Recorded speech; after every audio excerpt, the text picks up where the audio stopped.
Hello and welcome to a new episode of JDUB&FRIENDS. As you can see, Madman's back for this episode. How are you tonight, Madman? I'm doing well, especially at the beginning of July. That's true. Yeah, today is July 2nd right now, actually, as we're Mm-hmm. recording this. So Yeah, you timestamp it. right. Yeah, actually you'll be able to timestamp it from what we talked about today too. As Oh you know, yes. Madman's been on here. We talked about content creation last time he was on here, so this time we're going to talk about actually wrestling. So I do have some questions, like we did last time.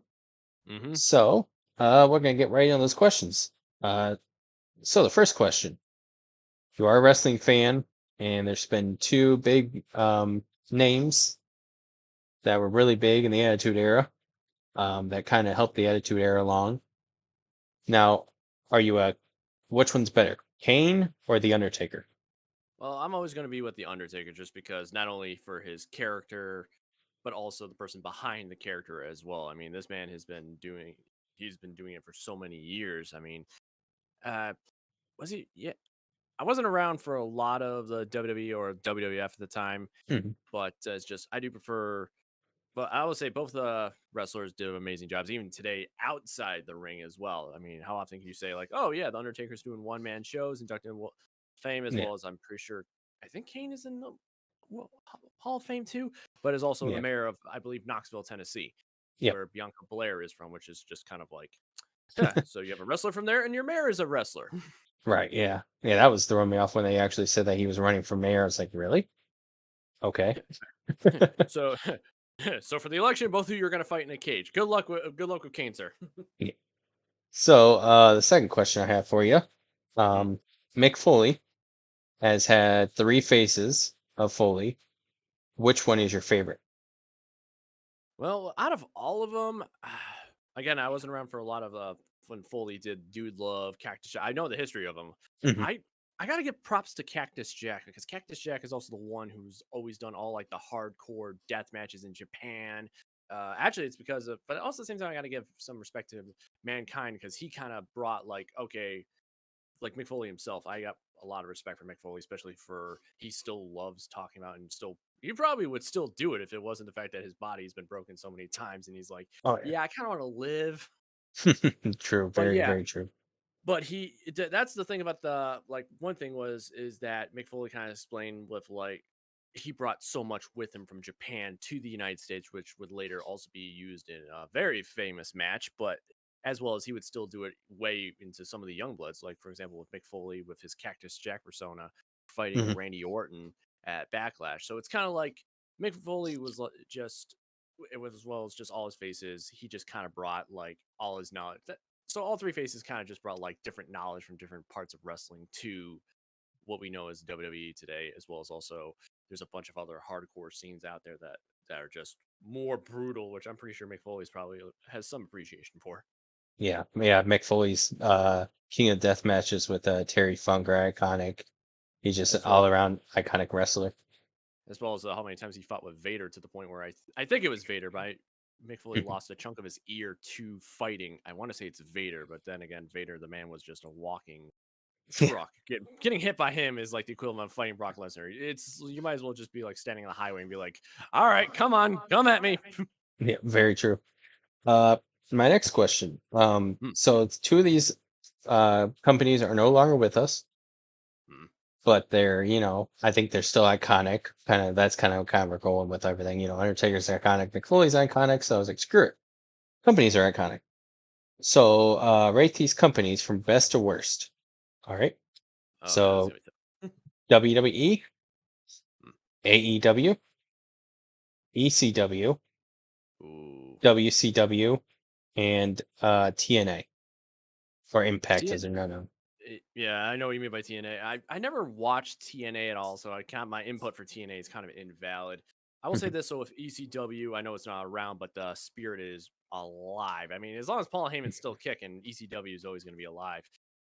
Especially, I wish they brought that pay per view back as the One Night Stand, which was literally ECW. I mean, that's where one of the most iconic matches. I mean, there's ECW. There's a lot of iconic matches, but as well as a lot of iconic wrestlers of ECW. But the one match I still need to watch that on. the Peacock app. That's another thing is to everybody, if you ever want to watch like a lot of old school wrestling or anything, get the Peacock app. I know I sound like I'm Mhm. kind of selling it, but to me, that's how I watch a lot of matches. That's how I watch a lot of old school stuff. Is that because WWE saved up, and even though it was originally the WWE Network, but since they weren't really Yeah. making a lot of money off of it, they made a deal with Peacock to be like, all right, now we're making money. Mhm. That's how I watch. That's how I watch all the pay per view events. But I remember at ECW One Night Stand when Rod Van Dam actually cashed in his Money in the Bank for the title against John Cena. Mhm. That's the thing about the ECW fan base. I think I remember either hearing this from an interview or from a video on Facebook, but I remember for the One Night Stand when ECW they did the One Night Stand. Rob Van Dam was on the ring. John Cena was going there. It seemed like some of the fans were kind of like, "All right, it's John Cena. He's cool." There's a part where John Cena actually throws his shirt into the audience because it's like, who doesn't like free garb? Mhm. And the fans threw it back at him in the ring. Yep. Like I was like, so ECW fans were like behind EC. There was even a sign that at the One Night Stand that says, "If Cena wins, we riot."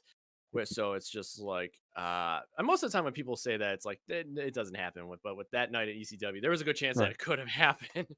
A matter of Yeah. fact, they made a joke about that in the 2K23 showcase with John Cena.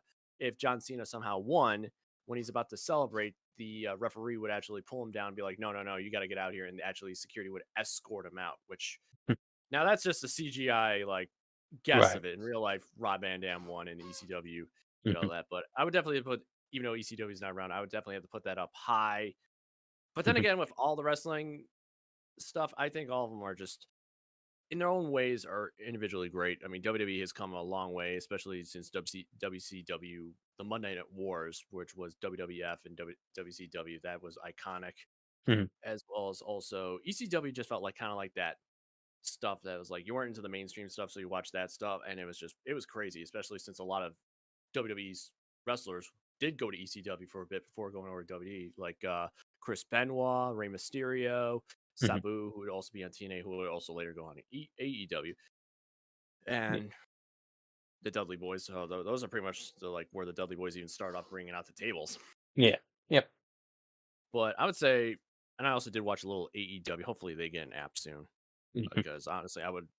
Yeah, I don't have cable, so we just but from AEW, it just sounds like, especially for something like that, bit of a gamble, especially since WWE has held dominance over this for so long to have AEW kind of like form in like, I think it was 2019 is when they Yeah. started. Something But around just there. that, Yeah. yeah, just like a new circuit to just form that early, or should I say this late or recent, just to fight against one of the biggest titans and still hold out. Yeah. Even though, in my personal opinion, I think AEW should calm down a bit. I mean, they made like 3 or 4 shows, multiple purchases, a lot of other stuff. I'm just like, I know you guys want to be out there and standing out there, but you might want to watch the bank Right. because you don't want to. It's kind of hard to have people fight for you when there's no money involved. Mhm. Yeah, I'm not gonna totally get my back cut up by this for nothing. Right. But then again, there's some WWE superstars that are like, yeah, I'll gladly die in the ring for Mhm. nothing. True. So yeah, all of them in their own way are magnificent in their own way. Makes total sense. So this could be now, it could be in the past, could be in the Mhm. whenever. But who do you think is the most underrated wrestler in wrestling? Oh boy, that's gonna be tough. And it's subjective because it could be under Mhm. a lot of other grounds. Whew. Ouch. That is tough from all the that is tough, especially for all the history of everything, especially with everything I just watched and Mhm. listened to. Oh, bloody hell, that is tough. Because I'm thinking of all the hardcore wrestlers too, and I'm just Mhm. like I don't. I'm just like it's like they're well known, but at the same time it's just underrated. Jeez. Damn. I'm trying to circulate as much through my head as I can, and Yeah, I completely damn. understand that. Because it's pretty much at this point, if a wrestler, it's like at this point with the WWE or any wrestling organization, if they can get a good story going, they will pump that to make it the toughest. Because it's like originally Judgment Day, that faction was supposed to be like all those wrestlers were underrated, but then Mhm. would be like forged to make them better to be standing out even more. I mean, that's Right. what Edge originally wanted, or maybe that's the story wise. I don't know. But then it turned, and then it became like Edge's Frankenstein, where the creation goes rogue on its own. Yeah. So it's all, yeah, because I would say though, honestly, because as of Money in the Bank, yeah, spoiler alert for anyone who hasn't watched it. So I don't know if we could put up like a little like red alert saying spoiler. But yeah, Priest, I think for a while was underrated, underused. The Archer of Infamy. I'm not gonna lie, that was Mhm, kind of underused, especially since the fact is, I mean, first of all, he's huge. He's almost like the Undertaker size. But mhm. I won't lie. For a while, when I heard about like, oh, he joined Judgment Day. This is Dominic Priest. This is Priest, not Dominic. That's Dominic Mysterio, Yeah, but Priest. And I'm just like, who? yeah. And but after last night, it kind of shows like, wow, that's Mhm, yeah. So I will say this though, but now that they're kind of doing a little pivotal point with Money in the Bank and the story wise of what they're doing with Judgment Day, I'm honestly thinking like, yeah, he's gonna be playing. They're gonna be hopefully everyone in Judgment Day will hopefully get a huge storyline and everything. But I've just as of last night, Priest definitely got his moment of where like, yep, mhm. he's no longer underrated, and now he's getting to the point where it's like people are now recognizing him. Right. Yep. I totally Especially, agree. especially since he also at Backlash had that Puerto Rican street fight with Bad Bunny, and it just escalated into a giant like even Mhm. ECW would be like, yeah, we approve of this. Yeah, yeah. So my next question, my last actual question: worst character in wrestling history? Paul Heyman, no, that's a bit of a cheap shot just because no, Paul Heyman's done a lot as well, Mm, especially with ECW. But he again, Paul Heyman can just he can play the character so well. But worst yeah. character again, that can just go down for like moves, characters, motivation. Mhm, I would just say for work because there are some characters who are worse, but they just play it so fucking well. Like Dominic Mysterio right now, mhm, and he can't even get more than 2 or 3 words out before the whole entire arena is already screaming at him to do that. And not this coming Monday, next Monday, Raw will be in my hometown, so oh. I'm only gonna imagine how my town is gonna scream at that. It's just gonna be yeesh. But one name just officially cracked in my skull. This sounds like a little bit of a cheap move to do at Mhm, it, but I would say Logan Paul because even some of the wrestlers just kind of like, even some of the wrestlers feel like, yeah, he's not here or he does. It's not that he doesn't deserve to be here. It's just kind of like some wrestlers, even Seth Rollins. I don't know if he said it in character or out of character, but it felt like he said out of character, kind of like Logan mhm, Paul wasn't being true serious. At least in the beginning, Logan Paul felt like he wasn't being serious about the whole entire gig. But now, from some stuff from social media, Logan Paul kind of saying like he wants to get into it more. So I'm like thinking, okay, maybe he's kind of gotten the message that's like WWE's kind of looking at Logan kind of going like, if you're mm, gonna be serious about this, you actually have to be fucking committed. You can't just be doing this just to promote your stuff as well as also just be here. So right. especially last night in the Money in the Bank, what happened with I'll give Logan some props for surviving Mhm, because a Money in the Bank match is not. It is basically just an updated version of tables, ladders, and chairs match or ladder matches in general with a serious bounty. But mhm, it is a brutal, brutal sport. I still remember playing in WWE 2K20. Was it two or three? Three. I did try to do a ladder in the Money in the Bank match, and I almost lost completely. I'm just like, this is just insane and insanity. There's chairs just floating around, specials getting thrown right. around, tables and I'm just like looking around and going like, is anybody still breathing? Are we Right. alive still? That's Yeah. that pretty much summed up last night with the actual Money in the Bank matches. Mhm, Is anybody alive? Are we breathing? Did we yeah. just witness murder? So actually, when I was asking you, I kind of questions is because on June 28th, Undertaker versus Mankind and Hell in a Cell was actually the 25th anniversary. I was 8 years old when that happens, but I remember watching, parts and pieces of it when I was growing up. I know 8-year-old kid watching wrestling like that. But is there anything that you recall from it and like how iconic was it to you? Have you watched it, in the last 25 years a couple times or? Well, I'll say this. I mean, like you said, with being 8 years old, I mean that's how the Usos started. That's how Seth Rollins started as kids. I mean, Mhm, that's kind of how it started off. So it's nothing to laugh at. I mean, there's been champions that have started out by that. I didn't get into wrestling until I was a teenager, so like around 2000, mhm, like around 2000. See, around the start of high school is when I got in there. So 2003 to 2007, I watched wrestling. And then because of work I started, I couldn't watch it anymore. So 2007 is kind of when I ended, and it wasn't until mhm, 2000. either 18 or 19 is when I started watching it because my friends were like, "Hey, we're watching AEW one," and I was like, "All right, I'll give it another shot." So, but actually, now that you brought up the 25-year anniversary, I saw on YouTube there was actually a video. It was like I forgot what it was called, like review or rewind. It was basically like the Mhm, WWE would have their own wrestlers sit down and watch like their old iconic fights, and one of them was for the anniversary was the Undertaker and Mick Foley watching their Hell in mhm, a Cell match, which I thought was pretty cool because it kind of the the chemistry between those two. It felt like Dan Abaddon and Aaron Hansen of Game Grumps. That's how it felt like the two of them were playing off each other so well. But they were like discussing the fight, which all I can say is today, thank God we got better Hell in a Cell because they were explaining like, oh, here I'm.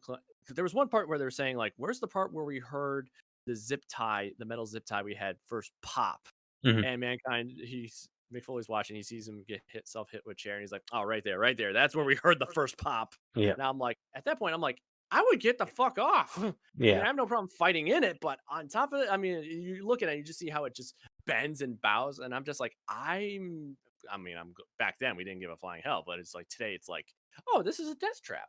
I'm yeah, standing on top of a death trap, yeah, and as well as also the Hell in a Cell, the infamous, oh my god, he's broken in half yeah, part, yeah. and it's just the part that actually made it interesting was I think it was either Undertaker who was explaining like, oh, when you flew and hit the table, which was the Spanish announcers table, Mhm, nobody told the Spanish announcers, oh, we're gonna do that, so they didn't know, oh, move out of the way or jump or anything. So you can see in the video footage, the actual Spanish announcer kind of like going like, oh my god, just like, yeah, I don't think they told him that. yeah, yeah. They show him jumping out of the way in the last second because if he had him, mankind had landed right on top of him. Yep, and the whole entire time while Undertaker is saying standing up there, he's just kind of like he's like, I'm trying to stay in that like move, but at the same time, he's like, Mhm, please God, show me that you're moving, show me that you're breathing, show me something. Just I'd be the exact same way. If I threw someone else, even if they planned it, I'd be like, just show me that you're moving, just show breathing, show something, because that was that's those are examples right there where anytime someone says, "Oh, wrestling is fake," it's like, yes, it's fake to a degree, like how, mhm. for example, in movies. But shit like that is real. You just Yeah, saw a man fly. That wasn't CGI. They didn't cut. No, that man flew through the sky and mhm, landed on top of a table. They brought the EMTs out, and then the part that just still blows my mind is that he's like, "No, I gotta keep fighting." I'm just like, dude, you yeah, just even the Undertaker kinda made a joke of, like, saying after that, he's like, "Well, we just called it an early night. Well, my night's over. I'm good." yeah, I'm like, yeah. "Yeah, I think most people would have done that too, but no, Mick Foley's just he's like, nope, nope, Mhm, we're doing this." And another thing was, like, earlier when we talked about Mick Foley, Cactus Jack, and all the stuff they brought from Japan, mhm. that fight right there, Hell in a Cell, was actually when they introduced Mick Foley showed thumbtacks for the Yep. first time. So that thumbtack thing is, like, what he brought over from Japan. So that what we were seeing is, like, the first time of that Mhm, being used. Which of course, Mick Foley, the Undertaker didn't get hit with the tax. Mick Foley just got mhm. punished with that, which I'm like, oh my god. There's a couple times where I've always wanted to try actual wrestling just to kind of do that because in my hometown there actually is a wrestling school, which I didn't even realize Hmm. until like one day walking through the mall. But after watching like the thumbtack stuff, I'm just like, oh dear God. Yeah. I'm thinking, yeah, I think I'm out of my league. And Mhm. this, the funny thing is also, because is just with Mick Foley, he used that also later with Randy Orton, but Randy Orton got thrown into it, and from a like one of the YouTube shorts or TikTok videos, Mick Yeah. Foley's kind of like explaining how Randy Orton kind of went, the thumbtacks were a bad idea, Mhm. which I'm like, yeah, because a lot of hardcore wrestlers kind of wear clothing that kind of absorb some of the pain, and you're wearing I mean, Mick Right. Foley, at least in that fight, Mick Foley was like, that's the thing. A lot of the hardcore fights, he's wearing a shirt or something to take absorb some of the blow and stuff like that. Mhm. But seeing the fight with Randy Orton is just like, dude, if you see him coming out wearing a shirt and all the stunts he has, I think you might want to, Yeah. yeah, take that as a hint. Be like, well, I mean, Randy Orton did have a shirt on, but then midway through the fight, he lost it to the point where it's just like, Yeah. Yeah. but so that Hell in a Cell fight is also as well as Undertaker and Mick Foley kind of said like anytime you're trying to introduce somebody to wrestling or something that's Mhm. like the first or the Royal Rumble, it's like those two events are like, oh, let us show Yep. you the insanity that is. If you like, you really want to get into this is the example. Yeah. Definitely. Yeah, they were there was some stuff that I'd heard when I was watching that through with them too. It was I didn't notice it until I actually listened to what they were saying, and then watched it back. Was that when they got the gurney in there, they couldn't actually get the gurney around the cage because Mm-hmm. everything was too close. So they actually had to lift the cage up, and Undertaker's still on top of the cage, so he's another 8 feet in the air or something like that, you know. So he's pretty far up there. I mean, at that point, but yeah, like Madman said, they actually had Foley go out. He was on the gurney going to the back, and all of a sudden he gets off the gurney and goes back, and they both climb back up to the top. And then probably one of the couple of the worst injuries I've seen in a while was when Mick Foley got thrown through the top of the cage for the next for the one of the bigger spots besides getting thrown off the top of the Hell in a Cell. But he actually went through the top of the cage and landed on the chair, but the chair came down like on top of his face, and he actually had a tooth go from down here into his nose, which was pretty crazy to see that. But yeah, after that, I mean, it just was showing that mankind, because at that point he felt like his character was getting stale, and he felt like he wasn't, doing as much as he was before, and he just kind of felt like it wasn't, a good idea. But they had to, they came up with some brilliant spots, brilliant ideas. Watching, Mick Foley losing teeth in that match, watching one of them be stuck his nostril, being knocked out twice.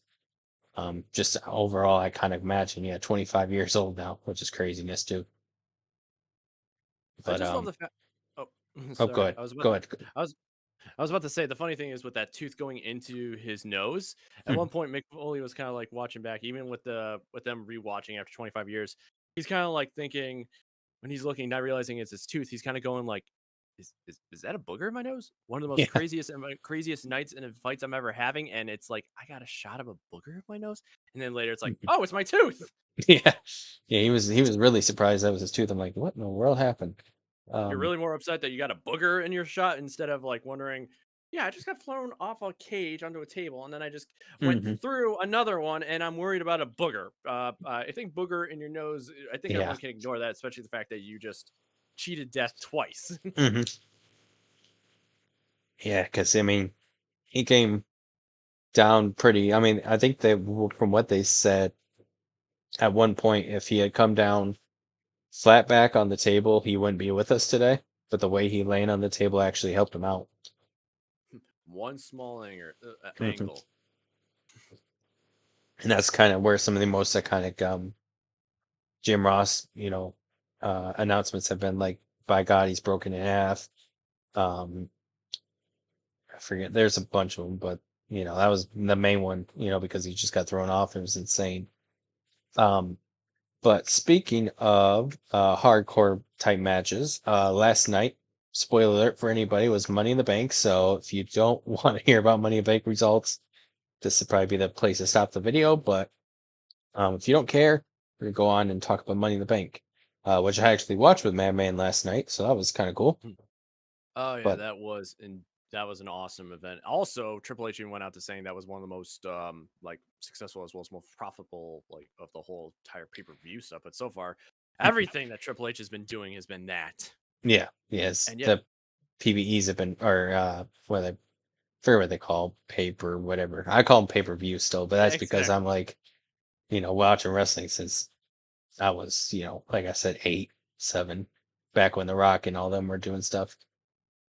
And yet, Vince McMahon still feels like he should be in control, despite the fact that Triple H has been keeping this company more profitable than anything he ever Hmm. conjured up. Yeah, And definitely. also one other random fact, just because I pulled it up on phone, Hmm. June 30th of 2023, Terry Funk celebrated his 79th birthday. Yep, I forgot So the about that. Yeah. hardcore, and this is again a hardcore man. This is a man who's I remember seeing a barbed wire match with Hmm. against I think it was Sabu in Yeah. ECW, and the fact that they and also another random fact about a lot of hardcore wrestlers, a lot of them friendliest people you're ever gonna meet. Like they're just Hmm. approachable, talk to them. So now I can't speak for all of them, but a majority of them like Mick Foley, Terry Funk, a lot of them are just a lot of meet and greets. Go up to them and just talk to them, and just like holy crap, they're just like, are Right. you sure this is you're supposed to be this friendly? You're a guy who just tried to strangle a person with this, or you were trying to bleed this person dry, and now you're like the most friendliest person. So it's just, Yep. That's but another match. If you get a chance, people to watch before we talk about the Money in the Bank results is In Japan, it was the King of the Deathmatch finals. It was actually Cactus Jack versus um wow, my brain just went dead. Cactus Jack versus Terry Funk. And that match was an exploding basically Barbed ring. wire. Yeah, it was just insane. So if you're gonna get a chance to watch that, that was, older wrestling, but still kind of crazy what they did in Japan compared to what they could do in America at that point. What are the regulations in Japan? Are you willing to do this? Yeah. Yeah, Can you survive? basically. Yeah, that's it. You're good. Yeah, yeah, basically. Nothing else. Yeah, there were But some crazy matches in Japan too. There was just from the New Japan Federation. One of them involves like live piranhas. So there's mhm, one creator over there who's just he's like nuts. she will come up with anything. Yeah. So the first match at Money in the Bank last night was actually the Money in the Bank ladder match for the men. Mm, Um, mm. which was actually a really great match. There was a lot of good hits taken off the ladder. Uh, um, the result, I mean, Damian Priest won, like we said earlier. But there's a couple spots that I thought were really not too great looking because of, the rope itself had issues, especially when Ricochet and Logan Paul went to the top rope and did that Spanish fly off the top rope Oh there under the yeah, that tables. I just Yeah. like seeing Logan Paul get jumped like that, like right in the beginning. Spoiler for anybody, but this is just the most craziest thing. Again, this was kind of like to Logan Paul. He needs to. You either are fully invested in being in the WWE, actually doing matches, actually building a character, or you're just doing this just for show. So as soon as he went in the middle, because that's the other thing too. All the other wrestlers they had to fight in like a mini gauntlet tournament so they can earn their spot. All he had to do was just throw some fancy words in, and then he got Yeah. insert into the match. So I don't know if that was story wise or maybe just because Logan's like I want in, and they're like fine, you're popular enough, you got in. As Mhm. soon as he got brought into the ring, all the other wrestlers stood around him, and then they just flat out jumped him. They all just started kicking. I just love the fact that everybody else there hated each other, and then the moment where he showed up, they're like, "Oh, Yeah. oh, this guy." Yeah. So that part right there was just like all the rest of it. My internet could have cut out right there. I've been like, you know what? I'm still happy. I saw that. Yeah, let's see. So yeah, all the wrestlers at the beginning did took Paul and beat him up, everything like that. But then Paul and Priest actually made a little alliance there for a little bit. That lasted probably about 5 minutes, and then Priest turned on Paul. Um, Don't trust but a member. Don't trust a member of Judgment Day. That's all yeah, I can say. right. Halfway through the match, Ricochet, who I think is very underrated these days, he did Mm. a 450 splash onto a ladder.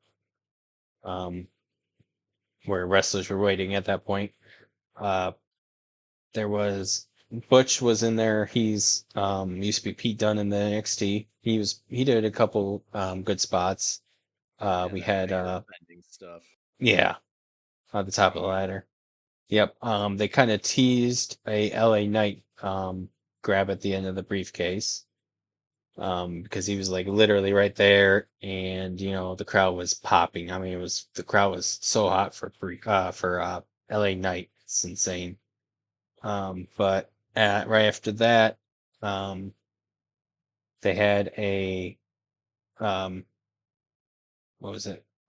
Priest, yeah, Priest took did a Falcon Arrow off the top of the or Broken Arrow, sorry, off the top of the ladder, and that's actually he took a night off with that, climbed back up, and actually won the briefcase. That was a 20-minute match, which was pretty good. There's a lot in that match that we could talk about that was really great. But is there anything else that sticks out to you that I didn't talk about? I will say this with the near the end where LA Knight looked like he was going for it. They pulled like a slasher movie villain approach to it. Like the camera focused on that LA was going, and now nowhere you just see Priest's arm just grab him by the throat. It's just like that. I was like, that is a straight up slasher movie move. It's just like Mhm. seeing the hero just so close to victory and then just get taken down in the blink of an eye, and then Priest just snag it. But again, Yeah. Priest has gone through like a big transformation, especially Mhm. starting off in like doing indies and becoming unknown all the way to this point. So Yeah. to the actual wrestler, mad props to him because he's really come across a long way. out of character a lot of members of the Judgment Day have come across. Hell, Mhm. even Finn Balor did wrestling in Japan with AJ Styles for a while. So Yeah, that's all. part of the Also, one Bullet other Club. random. You have the Bullet Club, but also one other random thing. I think it's been seen on the Facebook as well as social media. I Mhm. still say was genius and crazy. Is just like a little promo was Judgment Day reenacted the Beatles on Abbey Road album Yeah. cover, walking across the street, which I thought was hilarious Mhm. because Finn Balor was the one who chose I'm gonna do the one with no shoes on, just like on the actual album cover itself, which I was like, that is, I love Yeah. it. Yeah. Yeah. I seen that. I was like, that's craziness. Um, so after that Money in the Bank for the men, which I was surprised went on first, but I think they had said something about going on first. Um, Second came Liv Morgan and Raquel Rodriguez against Ronda Rousey and Shayna Baszler for the WWE Women's Tag Team Championship, which is actually like I guess all the women's tag teams now: Yeah. NXT, Raw, SmackDown. Um, but yeah, Liv Morgan and Raquel Rodriguez actually defeated the champions, so they're the new champions. In the match, they had a few surprise um, changes coming up with Ronda Rousey actually getting turned on by Shayna Baszler, which I'm gonna guess they're gonna try and make Ronda the face, but I mean it seems like Shayna got the bigger pop when she turned on Ronda, so I don't know exactly what they're gonna do with that. Do you think? Yeah. I feel like that was Vince McMahon's input because it was just out of nowhere. Because I'm like, for the longest time, it didn't show like one was trying to be superior over the other. They were Mhm. just the same, and it was just like, all right, they're tough and they both do submission maneuvers and stuff like that. Honestly, I thought they were gonna win that. Nothing against Liv Morgan or Rodriguez because Right. the synergy between those two were off the charts. Plus, Mhm. also major bonus points to Ronda Rousey for pulling Dragon Ball Z cosplay Yeah. in the match too. I know Blazer was trying to. Did I say her name right? Baszler. Yeah. Baser. Uh, no, Blazer's from Dodgeball. Yeah, Yeah. Baser. She did a Warhammer. I think it was Warhammer, but I'm not too sure. But so I just give some major props to the WWE because a lot of the wrestlers are gamers and fans of other Mhm. pop stuff. So that's awesome. Shout But out yeah. up, down, down. Oh yeah, Cross and his wife are huge. They're definitely DC fans. I still remember seeing their cosplays during an episode of I think it was either SmackDown or Raw. Mhm. But either way, but yeah, the what happened at the end of that match, I was just like, this is random. So I would just say my energy towards that match after that happened just kind of went out the window. I was just kind of like, what? Yeah. Eh? I mean, I'm Yeah. glad that the faces won because that's always true, but it's just like, what? I'm Yeah. just watching the whole entire thing. Just like at this point, I'm trying to. It's just like my brain just went to just. Blah. Yeah. I'll say, but just also with the women's titles, because now they're trying to do this. They're trying to bring up like some people from SmackDown Raw over to NXT to be there for a while, and then maybe vice versa. Because they're Yeah. just, it sounds like they're trying to make NXT more, I don't Mhm. want to say profitable, but more iconic as well as SmackDown and Raw, which is that's pretty cool. It kind of brings up, give Yeah. the, I don't want to call it the minor league, but like NXT superstars more spotlight, which I'm like, yeah, they deserve that, especially since Shawn Michaels has been really doing a lot of crazy stuff with Mhm. it, and Yeah. Baron Corbin is now on NXT and he's the lone wolf again. Yeah, which is real nice to see because I mean I feel like the Happy Corbin was a great gimmick. Um, He was odd. I like that one a lot. Just because of the way he did it. But yeah, I think with him being back to Lone Wolf, I think that's gonna give him another excuse me, another change to his character. Um, yeah, that one, like I said, Ronda Rousey got turned on by Baszler, and then that was kind of a surprise because they had just won. They just unified the titles, so I was kind of surprised that they went that route. But I think they're trying to build up for SummerSlam too. So we'll see what happens Monday night with Ronda and Baszler. Um, After that match was one of the, I think, possibly the best match of the night. Would you agree? The Uh, oh, is that the women's wrestling, the women's Money in the Bank, or am I thinking of the World Heavyweight? This was the Uh, Intercontinental title. I forgot. I've completely forgotten the whole like. I remember who won. I just Yeah. forgot the positions. But I'll say this though about Intercontinental Championship. I will say this. Riddle did hold off pretty well for a while. He actually did Mhm, show that he had some energy. This wasn't going to be a squash match or anything like that. But I was kind of maybe a little hoping that Riddle would win because that would be just a major upset to Imperium as well as Gunther. But at the same mhm, time, I'm just like, all right, you got the original Bro going up against the Ring General, who this man is. He's a literal walking tank. He's a mhm. building. This is a man that if he chops you once, you know you're not getting back up. So Right. I had hopes, but at the same time, I'm kind of like, Riddle, dude, you're probably not going to win this one. But we Yeah. all know what happened with it. Yeah, I mean, I think they made both of them look really good that match. Riddle had just been coming off his, injury they had for a little bit. Gunther's been a beast lately. I mean, he's just, anybody's been in the ring with Sheamus and him had, few great matches right in a row together. But yeah, they had RK Bro. Is that what they were named before Randy Orton got injured too? He Riddle performed like a floating bro on Gunther. Almost got near fall on that one. We had Gunther performing his power bomb, got a near fall there. He had a half crab on him at one point after taking some of his tape off of his injured ankle. Um, and he half crab and followed with some hits to it with his hands, obviously. Um, but after all that, he got him in a leg lock to force where he forced Riddle to submit at that point. So Gunther won that match. I think it was about a 10-minute match, something like that. Yeah, 7-minute match, I guess. Looked it up, sorry. Um, but then actually I lied. That's not the best match of the night. Second best match of the night to me, but um he had Gunther started celebrating, and then somebody decided to make a return to the WWE, which a lot of people weren't sure was going to happen with him because he had been talking about leaving. His contract was having issues, whatever like that.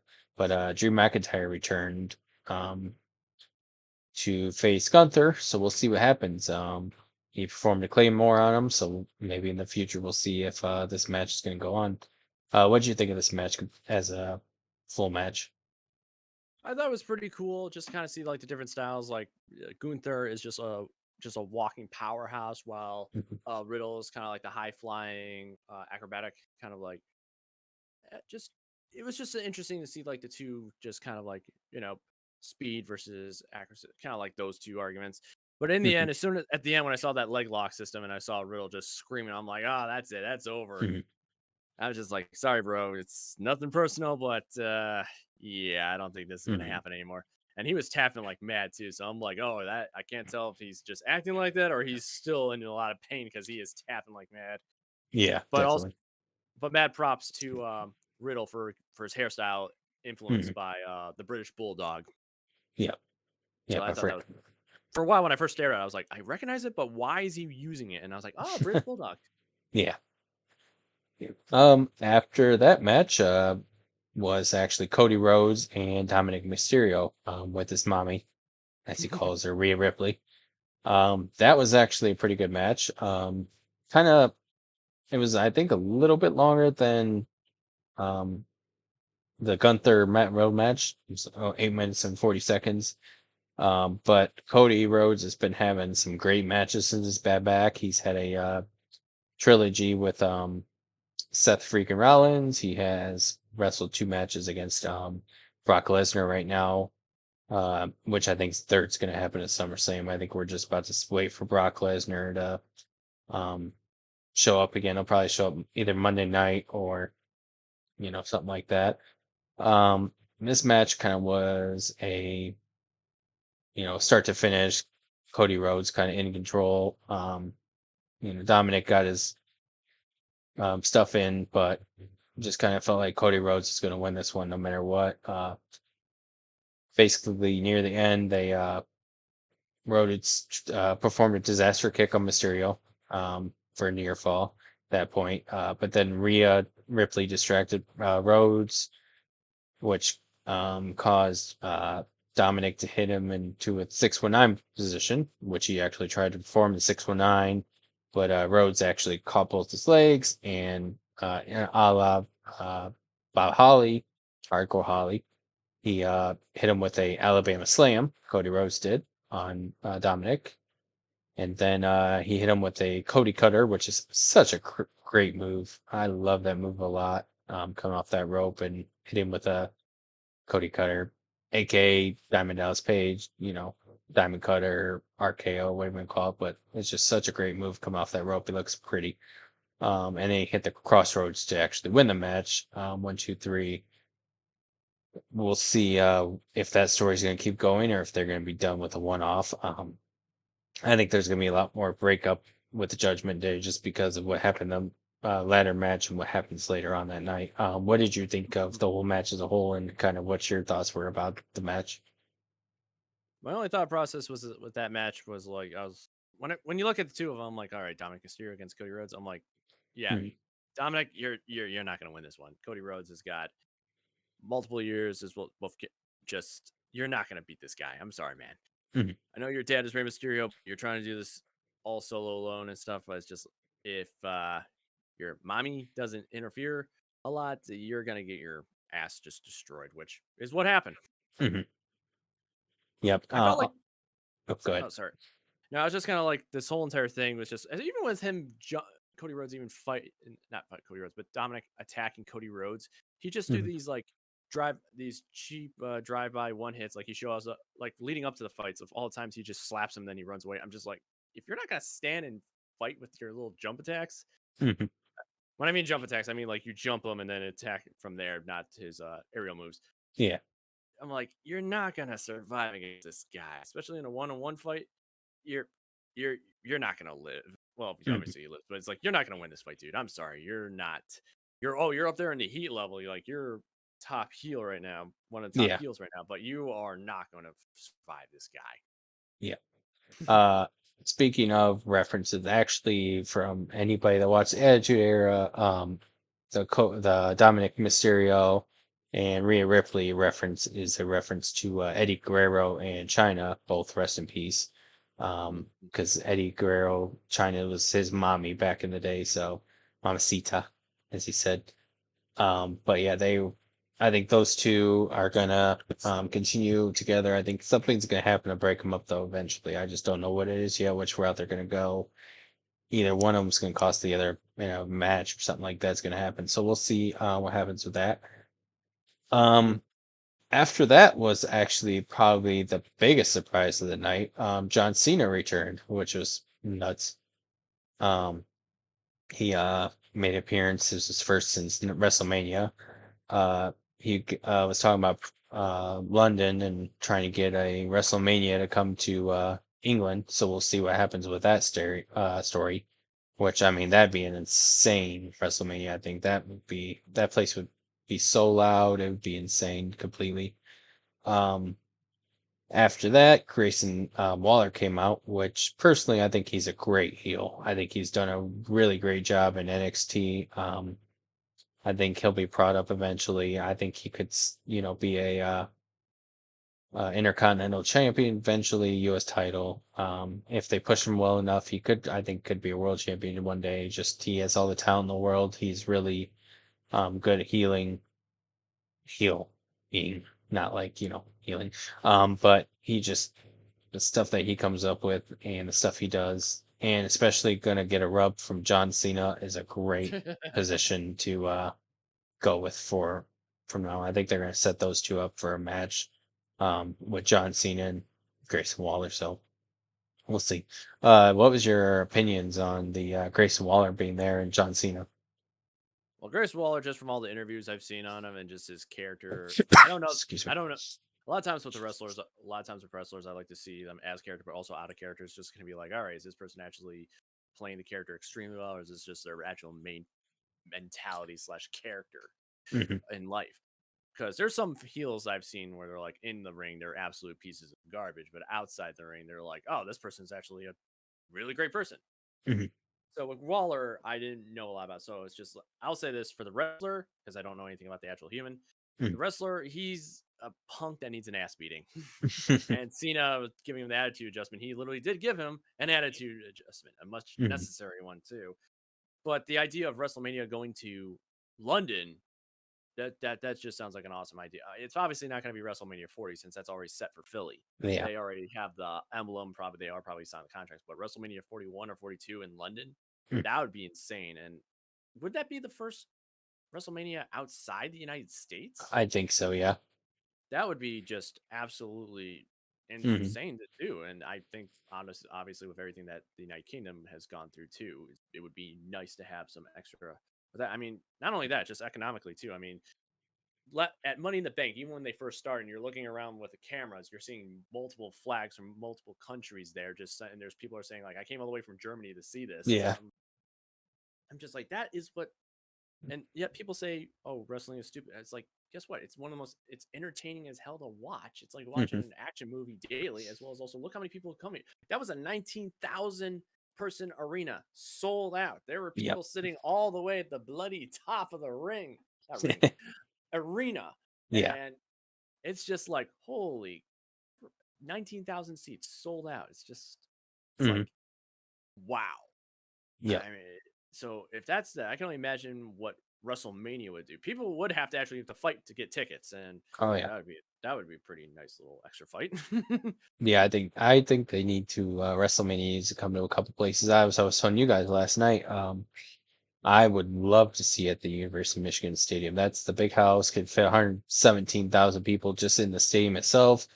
Now that you don't include like on the the field itself. I mean, with that many more chairs and stuff like that, it'd be the biggest WrestleMania that they could ever probably do or come close to doing. But it's just that would be insane. They need. I think that instead of going to these, LA stuff like that. I know it's supposed to be warmer, but it's like, come on, that'd be, how many people could you like? We have 100, 50,000 people here. It's like that'd be insane to say, instead of 50 grand or whatever. But I mean, WrestleMania 50. But Hmm. after that little promo, which is really good between John and Grayson Waller, was the women's Money in the Bank ladder match. We had actually talked about this before the ladder match started. That we had basically chosen the winner, which we were all basically right. Because the people in the ladder match, the women in the ladder match were Becky Lynch, Trish Stratus, Zoe Stark, Bailey, Io Sky, and Selena Vega. Who Zelina Vega got a huge pop from that crowd in Costa Rica or Puerto Rico Oh yeah, the last pay-per-view a couple of months Backlash. back. Yep.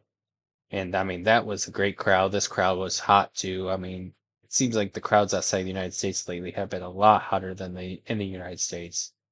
Um, but yeah, they Io Sky and Bailey are part of Damage Control. Then you have Trish and Zoe Stark. Uh, Now Becky Lynch was in there. She's kind of the lone wolf. So was Zelina Vega. They're kind of like by themselves. However, when we were talking about it, we figured that the only person that would get the most out of this match would be Io Sky. She had to win the belt or the briefcase because um, Zoe Stark's gonna get the rub for Trish because Trish Stratus is that WWE Hall of Famer. And those two are gonna end up either SummerSlam or WrestleMania. I think they're gonna break up and they're gonna have a match there. Um, yeah, and then it starts, Bailey and Io Sky are going to have that damage control, but I think they're going to, with the third member of damage control being out right now, they're going to have to break those two up, which would be great to watch Io Sky by herself. And then Selena Vega, I think, is going to get her push eventually, but she doesn't really need it right now where she's with the LWO. They have a whole story going on there, but I think that eventually she will go up against Rhea Ripley or somebody like that again in the future. Um, there was a lot that happened. I was surprised because Stratus took some actual bumps. And I didn't think she was going to take as many bumps as she did because I was like, oh, they'll protect her. She's a little older than the rest of them. But then she was actually taking bumps off the ladder, stuff like that. I'm like, wow. Um, also brought into the match some handcuffs, which came to a head at the end of the match. But before that, I mean, Sky performed a moonsault off the ladder, which was insane um, on some people. Uh, they got they ended up putting was it Selena Vega at the beginning underneath the ladder, and she was kind of just holding the ladder there as they were fighting all around her. Oh Um, yeah, that was pretty crazy for a while. yeah, she was basically sitting on the side of the ring, and just kind of had the ladder up on her. Um, it had Lynch was wrestling pretty well. They kind of a couple spots where it looked like Lynch was going to win the title. She got him all the way up to the ladder by herself. Fight everything with that. She actually uh, performed a manhandle slam on Trish Stratus on the ladder, which was kind of cool. Um, she let's see what else did happen. I'm kind of mean. Yeah, there was a neck breaker that Stark put out there. Zoe Stark that she did on Lynch, which was pretty good. At that point, it's just Stark and Selena Vega there left. They start climbing opposite sides of the ladder. Um, Vega actually got the upper hand for a minute. Um, and then she performed a code red, which was beautiful off that top of the ladder and right on the ladder itself. Mm. That was put across because they had it one ladder like that, had the other ladder going this way onto the ropes itself. And she's performed a beautiful code red right on the ladder. It was amazing. Sky started sending ladder. Bailey tipped the ladder, which is kind of a ooh, what's going on here? Damage control. Surprise. They didn't actually show who. They had heard the camera perfectly. They had it up top where crowd the fans couldn't see. On TV we're watching couldn't see who was actually pushed the ladder, and then they cut down on one of the lower cameras and they showed her actually behind the ladder had pushed it, which was a great spot. Midway through the match, they had the handcuffs that they tried to put Becky Lynch in on the ropes so she can climb the ladder. Damage Girl did. However, after that, the uh, with that being done, Sky was like, okay, okay, I see you, and Becky Lynch and Bailey start climbing the ladder at the end of the match. However, they get to a certain rung, and Sky handcuffs them together. So in the middle ladder are Becky Lynch and um, Bailey's arms handcuffed together, and Sky just climbs up around Bailey and grabs the briefcase and wins the match. So yeah, it was an all crazy match. What'd you think of that match as a whole? They did an amazing job, just as equal to the men's ladder in the match. And a lot of hot. There were moves that were like, okay, that person clearly spinal cord is now destroyed, and some moves that were, and they're. I also remember Vega, not Selena. I forgot her name, but at the top of the ladder, she. Man, I'm bad when it comes to names, faces, and people I can identify, but names Mhm. I'm terrible with. The one member of the LWO. Oh, I remember she Zelina Vega. Zelina Vega. I don't know why I was thinking of Zoe. Zelina Vega. Well, both C's, but yeah. But Mhm. anyway, it was Zelina Vega. I should also remember her name too because she's actually the commentator for Street Fighter 6 as well. She did cosplay as the one character at the Royal Rumble. But yeah, Mhm. for Zelina Vega, she did pull out a flip flop and started smacking Yeah. her opponent with it, which I was like, how it would have been funny if that one smack and the person immediately fell down. I'm like, okay, that would have been hilarious. But for Mhm. that moment, yeah, let's just actually be serious. But with Lynch and Bailey, when she used the handcuffs, like the one part of the handcuff to actually fish hook Mhm. Bailey with the one, I was like, oh dear God. I'm like, I've seen a lot of savage stuff on ECW and it's stuff like that, but for WWE standard, I mean, to probably a lot of other people who probably watch CCW, GCW, they're like, oh, that's nothing. But still, seeing that in like WWE is just like one Mhm. wrong move, and that thing would have Bailey, you got a new piercing, Yeah. yeah, right through the side of your mouth. Yep. But just watching that, I was like, oh dear God. I'm like, which is funny because when you see somebody get like thrown through a table or hit with this or hit with that, it's like, oh, that's nothing. But anytime you see something like that, it's just like, oh God, it just makes it crawl. Yeah. But Io Definitely. Sky, But the push with Io Sky is actually really, really great. Mhm. As long as Trish Stratus didn't win, which we did discuss earlier, there was really no perk or reason for her to add that to her victory. She's already been inducted into the Hall of Fame. She's got a huge resume. Yep. But yeah, her winning would be no real reason. Plus, the story wise, there would be no real reason. But for Io Sky, because at Backlash, Io Sky got a lot of mad props, a Mhm. lot of response.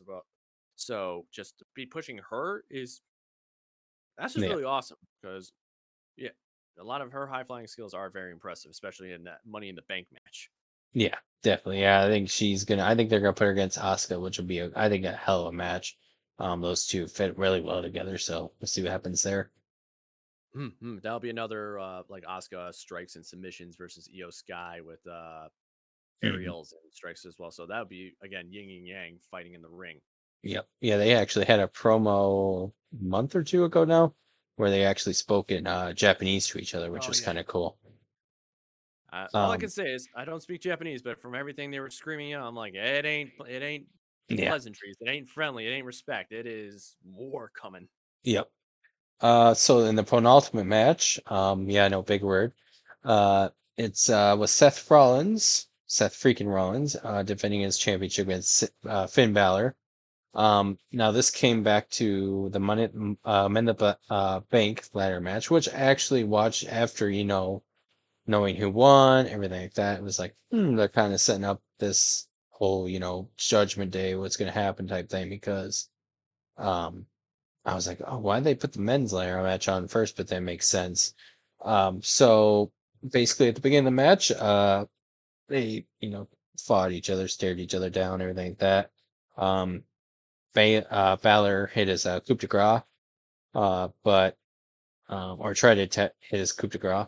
Uh, Rollins avoided it, rolled up Baylor for a near fall. Rollins hit his pedigree, which is Triple H's old move, for another near fall. Then after that, Damian Priest actually comes to the ring, sits out there by the ring, watching.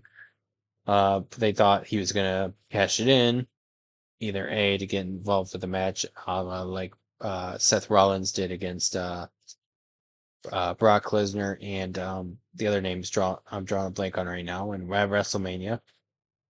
But Rollins started focusing on Priest, which caused Balor to get into a drop kick into the barricade. He also followed up with two coup de grace, one from the steel steps and one from the announce table. Balor set up for one in the ring, and at this point, Priest stood up like he was going to cash it in, which caused a distraction for Baylor, which caused Baylor to be like, "What are you doing?" Type thing. Like, are you like confused him or anything like that? At that point, Rollins Baylor had been distracted enough that Rollins came over and performed the stomp on him and actually won to retain the title. So that was all around a good match. What was your opinion on the match? Well, definitely the bad blood between the two of them was definitely great, especially since this went very far back to when Seth Rollins actually, like you said, put him Finn Hmm. Balor to the barricade, injuring him, costing him his little championship run, Hmm. which that's so to have a story that kind of goes that far back was actually really really kind of cool. So it's like these even Seth said it better. Well, some of us got bitter, some of us got better. Yeah. I honestly for a while thought Finn was gonna take it, and then immediately after that, Damien was gonna cash in to take it right off him, or it was Hmm. going to be Finn would fail and then Damien would cash in and take the belt to show like, oh, I had took the advantage. I'm the superior one. But Right. the ending that they had set up there was just like now there's questioning between the two ranks. Hmm. So that's even more damaging than one just taking off the other. I kind Yeah. of like how Seth after he won, he's just kind of staring at like, are you gonna cash it in? Are we gonna go? Are we gonna do this? And then Finn just kind of interferes, and then he's just kind of like slowly kind of backing out, like, am I gonna be fighting again? Am I not? If we're not gonna be doing Right. this, I'm just gonna I'm just gonna exit stage left. Hmm. and it even got to the point where I was just like, dude, if they're arguing, they're not cashing. I think the rules state as long as you're out of if you're out of there with the belts, he can't Hmm. cash it in if you're no longer there. So Right. I'm just like, dude, take the hint, leave, man. Yeah. I mean, I know you want to be the workhorse and want to be the tough guy, but Live Mhm. to fight another day. Yep. Yeah, definitely.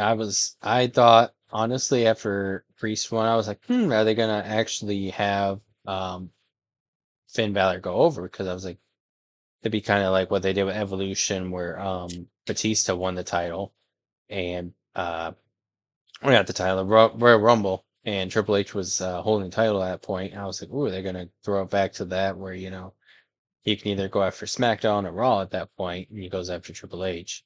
And at that point, he's just kind of set up for all that stuff. But then Balor lost, and he went over, like with that whole situation. Like, is he going to do it? Is he not going to do it? Kind of, makes Judgment Day kind of look a little like, what's going on? Something's about to break between those two, and then we'll see what happens from there. After that, which I totally forgot about this match until I was reading back through my notes.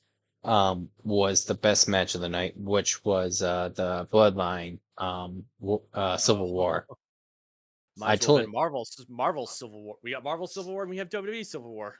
Yeah, it was just incredible. Match itself, it was um the Usos, Jay and Jimmy versus Solo Sikoa and Roman Reigns. Um, they show at the beginning a little promo explaining how they got there, everything like that. Before the actual wrestling took off today, before the Money in the Bank actually started, they did a Paul Heyman promo at the beginning which was probably one of the great promos I've ever heard. Where Heyman was crying, he had tears coming down his eyes. Um, you could tell he kind of felt for the Usos, so it's kind of like maybe there's something going on there too. It's kind of like the whole bloodline's kind of breaking up. What I was saying last night was, could you imagine Paul Heyman becoming a Cody Rhodes guy, where he becomes the manager for Cody Rhodes, which causes Cody to win the title because Roman Reigns is surprised that the wise man turned on him. Um, However, the rest of the match started Solo Sikoa in the ring, one against I think it was Jay first. Um, but they start fighting. He gets, Solo beats up Jay pretty good. After that, Roman wants to be tagged in. I mean, he's like, tag me in, tag me in, tag me in. Excuse me. Um, and there's a little unsureness coming out Solo, like, I don't, I do this, and Roman just seems like, he wants to tag him in. So there's kind of a little uh, dissension there between the ranks. At that point, Roman comes in, starts beating him up a little bit, but then the Usos start getting their um, moves start going, start taking over a little bit. Their momentum. Yeah, thank you. That's where I was looking for. Uh, that was Jimmy that he overpowered. I'm sorry, it wasn't Jay. So Sikoa was against Jimmy originally, so I was see if I read my notes, I would have got it. Romans and Reigns and Jay, because Jimmy tagged Jay and because I guess that's what was going on at that point where he wanted it. Jay performed a suicide dive on Sokoa, attempted to do one on Reigns, but he punched him out midair, which was pretty epic. Reigns actually followed up with Superman punch. And then he was trying to, the crowd was booing him, all that stuff. So he was, playing the crowd, kind of be like, yeah, this is your boy right here, blah, blah, blah. But Jimmy tagged himself in. The Usos performed a double spear on Roman Reigns. And it kind of looked like, oh, is this going to be in the match? But the pin then was broken up by Sokoa, which was really surprising. Jay at that point sent Sokoa into the ring post. Um, and Reigns performed a Superman punch on Jimmy at that point, which almost was a near fall. Uh, see, but then Jimmy performed two super kicks on Reigns and did a frog splash, which nothing against him, but I don't know, the frog splash that like RVD did and Eddie Guerrero have done over the years. just looks so much better than what the frog splashes are nowadays. But Reigns actually caught him, which was kind of cool, and a guillotine choke, which was Haven't seen real that. nice. Haven't seen that move in a while. Yeah, yeah, it was surprising. We were both surprised on that one. Um, then after that, Reigns or Jimmy came in to try and super kick him, and but then he was sent. Sent Reigns into the referee, knocking him out, which it looked like he took a Was bad spot for Yeah, the like a referee. actual real like a real injury. You even heard him when he was like, "Ah!" Like when his Yeah, arm hit that rope. I was like, "Ooh, I think he actually took a legit hit." yeah, he it looked like he was hitting the nuts, and it looks like he just kind of, and at that point he kind of fell off in the whatever too, so wasn't great. Usos then performing the 1D, which I kind of get as a reference to the 3D, but it's like, But One number, two numbers off. yeah, they performed the 1D on a pinned Reigns. The referee wasn't there to make the count. Um, so then the Usos ascended at the turnbuckles at that point, but the Reigns and Solo came, or Reigns got back up. Solo was in there. Performed a move on 'em, both of them. Sokolo then performed the Samoan Spike that was made famous by Umaga. Rest in peace. Mhm. Um, on Jimmy, Reigns performed a spear on Jimmy, and then Sikoa performed a spear on Jimmy, which is pretty cool. Um, but then they stacked Jimmy on Jay, um, and the referee covered. But after that, it was a 1, 2, and it was almost 3 count, and both brothers got their shoulder up. Basically, it was incredible just seeing them both get their shoulder up. Um, at that point, Roman Reigns kind of was beside himself. He was sitting there, shocked, didn't know what to do. Solo was kind of shocked. However, Solo started beating up the brothers, and then Roman's like, "Yeah, yeah, good point," and he starts beating up one of the brothers. Um, Sikoa after that took him out. They all went out. Sikoa and Jimmy went to the announce desk, performed a super kick on Jimmy on the announce desk, and then tried to attempt a frog splash through it, but threw Jimmy into the table. But Jimmy moved out of the way, and so Sikoa went through the table, which it's a table spot. Got to have that announce table spot. Mhm. Jay performed a super kick back on Reigns in the ring, but then they did what basically a bounce off the ropes. It was basically Jay kicked Reigns super kick, bounced off the rope. Reigns popped up, bounced off the rope, came back, speared Jay um, for a near fall. 1, 2. I was surprised that kicked out because Reigns had finished so many people with that spear lately that I was like, that's just going to be the end right there. But the kick out was kind of with questions because during the kick out, Jay actually lifted his arm up and it kind of looked like a low blow. So we're going to see where that goes with that story. Fair if we didn't see it. Reigns actually used to do that a lot when he was, since he's a heel, that's kind of what his moves in his repertoire. But then at that point, Solo Sikoa was still down. Jimmy joined got in the ring, formed a super kick with his brother on Reigns, and then Sikoa tried to get in there and performed a super kick on him too. Jay performed a frog splash on Reigns, and actually Reigns took the fall for the first time, and I forget exactly how long it's been. I think it Um, was 1,315. yeah, something like it was insane. Like they took a fall. It was actually, let's see, first pinfall since TLC in 2019 December, which is insane.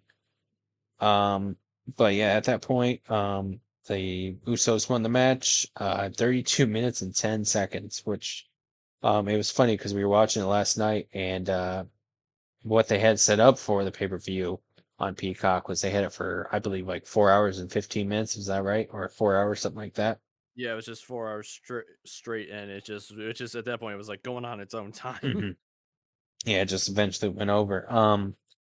I'm kind of curious where they're gonna go with the storyline because I'm kind of seeing if there's gonna be a solo Sokoa Roman Reigns like you cost us the match type thing where this is your fault that I took the pin. What's gonna happen with that? They'll set that up for either SummerSlam or Royal Rumble or WrestleMania next year. Personally, I think it'll be WrestleMania because I see they could do it at start breaking up at SummerSlam, kind of make it into Royal Rumble, or have them solo throw out Roman at Royal Rumble to start the whole story there. But we'll see what happens with that because there's those two are still together, and so is Paul Heyman. So maybe we'll see what happens. What did you think about that match as a whole? Oh, that was like I said. Marvel has their own Civil War. WWE now has their own Civil War. Mhm, I mean, okay, some people might say the Monday Night Wars is also up there, but this is just like an internal thing. It's almost like they're trying to make two different variations of the bloodline now. There's the Roman Reigns bloodline, and then now there's the Uso bloodline. So there's like a face and a heel of the bloodline, yeah. which I think that is pretty cool, especially since I'll admit the Usos were definitely they held the longest one of the longest title reigns for tag teams. It's but they're like heels, and I was like, dude, they're just being absolute asses, especially for a while for treating Sammy Hmm. that way too. But but then also Sammy united with Kevin Owens. I'm wondering if that's what a thing they're going to do is the Usos and Kevin Owens and Sami Zayn to kind of create Hmm. some sort of thing because that's the thing with Roman. He's tough. He is definitely a tough opponent. And Solo, I mean, it would be cool if Solo joined up with the Usos, but who Hmm. knows what Reigns is going to pull out because Reigns is. There's also a video on social media from a fan they took of Reigns after like the fight was over, and he was Hmm. losing his mind. Yeah. So so at this point, Reigns is just. I have no idea what's going to happen. Is just he's a Yeah. powder keg. He's on this Monday Night Raw and SmackDown is definitely going to be a must watch because Hmm. everything is just lined up. Yeah. This SmackDown this Friday, unless Reigns shows an appearance on Raw, which I don't think so because he's SmackDown. But then again, Hmm. he is the Universal Champion. He can Do whatever he practically wants. do. Yeah, exactly. He's holding all three belts. At this Hmm. point, it's just WWE is pretty much turning Roman Reigns into Thanos. I mean, hell, he technically has three belts, which means he's technically has three Infinity Stones. Yeah. And I guess you could say the Usos were holding the other two, Hmm. but I definitely want to see where this goes with the Usos because it's kind of cool they're now putting them towards faces, which they definitely deserve that. Yeah. And as well as also, it's always awesome just to see Reigns just when that moment of Jimmy and Jay just saying he's out and he kicks Roman in the face has Hmm. become one of the most over like 1 million views just like in such a short amount of time for him doing that. This whole Yeah. entire storyline is just yeah, that that's which is pretty much leading to SummerSlam. Is it going to Hmm. be Jey Uso versus Roman Reigns on a one-on-one, and so on and so forth? But also at the same time, SummerSlam is one of those four pay-per-view events that it's just this Hmm. is where major storylines happen. We have Royal Rumble, WrestleMania, SummerSlam, and I want to say Survivor Series is that final one too for story-wise, but Yeah. it's up for debate. Well, Yeah. Money in the Bank is definitely a runner-up. Yeah. Survivor Series used to be a lot bigger back in the 80s and 90s. And then I don't think it's hit as big as it used to. But yeah, SummerSlam definitely, Royal Rumble, and WrestleMania are definitely the big three at this point. I But would say War Games definitely brings in a nice little chunk of mhm. change for the Yeah, Survivor Series, NXT, especially yeah. I mean, four teams, especially kind of like that timing thing. That's Mhm. just, I mean, hell, even AEW has adapted their own version with Blood and Guts, which that just sounds more fucked up. Yeah, yeah. There's this the whole pay-per-view item, as a whole, has been really good lately. So excuse me. So Vince, so Vince, let Triple H be control of everything and Mhm. don't touch shit. Yeah. At this point, just tell everybody kind of be like, hey, Vince McMahon wants to change this stuff. Grandpa's off Mhm. his meds again. Yeah. So what would you give the Money in the Bank pay-per-view? I'm just gonna Oh, call it pay-per-view. I don't care if it's premium live event. it's what we all grew up with. Pay per Yeah. view.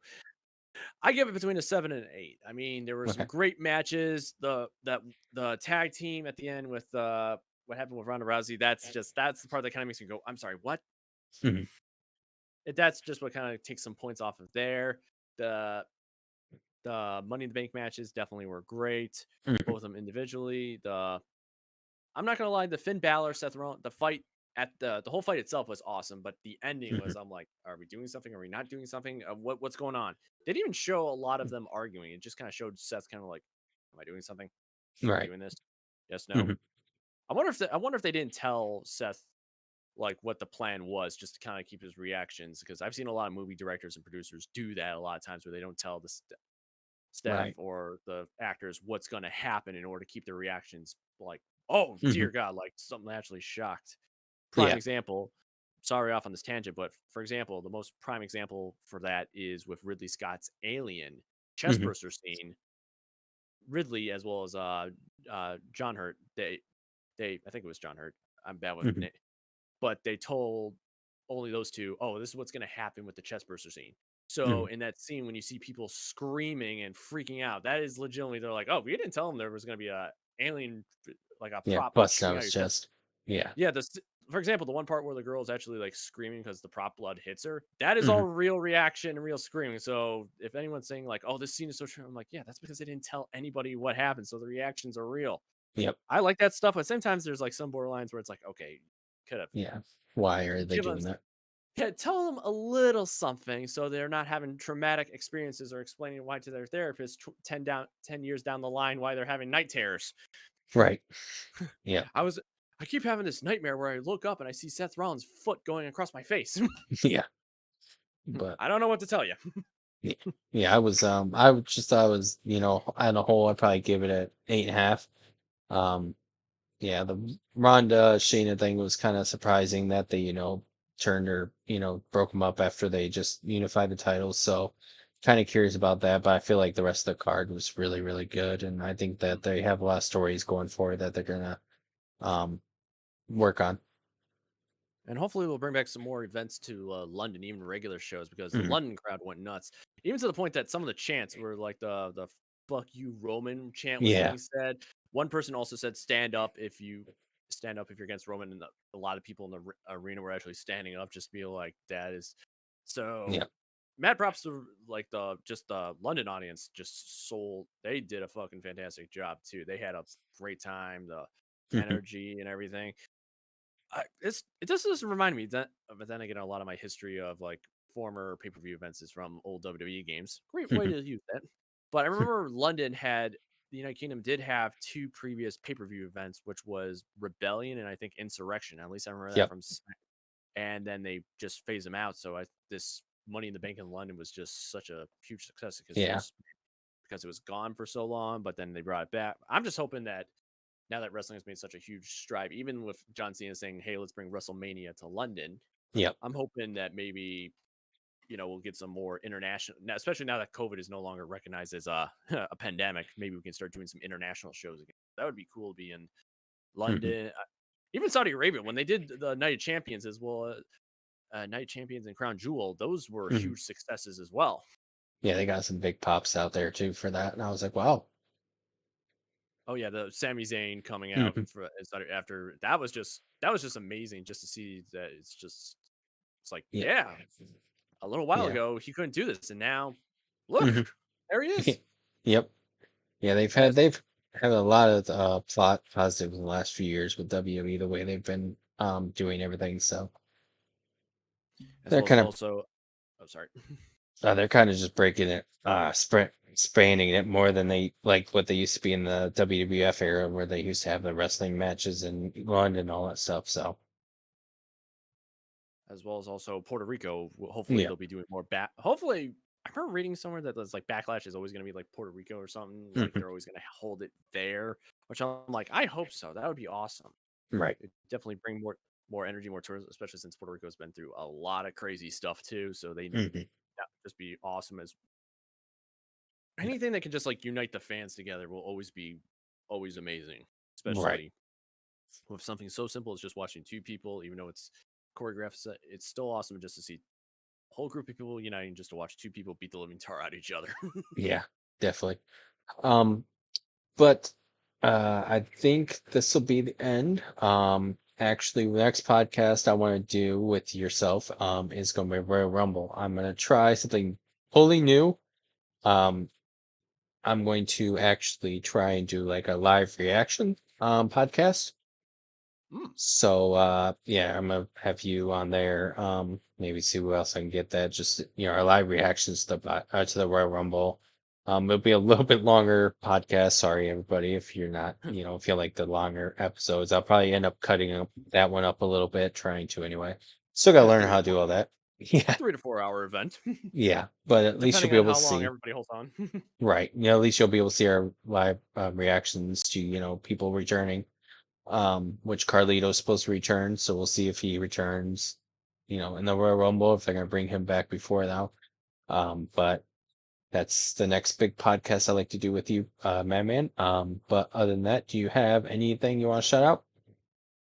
uh, oh yeah, now that AEW Fight Forever has actually officially been released out of video game production slash purgatory, I am actually starting to do that on Kick. Especially if you enjoy the old school like WWE games like SmackDown, Shut Your Mouth, or Here Comes the Pain. Mhm. I will be doing more of that on Kick, which is I am Madman on Kick, just how it sounds. Like I am Iron Man, I am Negan, I am Madman on Kick. Uh, we could always can we put that in the description? I know it sounds like a bit of a cheap plug. Yeah, yeah, I got you. Well, appreciate that. Hmm. Especially now that Kick has been really been on the rise to the point where Twitch has just been falling downstairs by themselves. Yeah.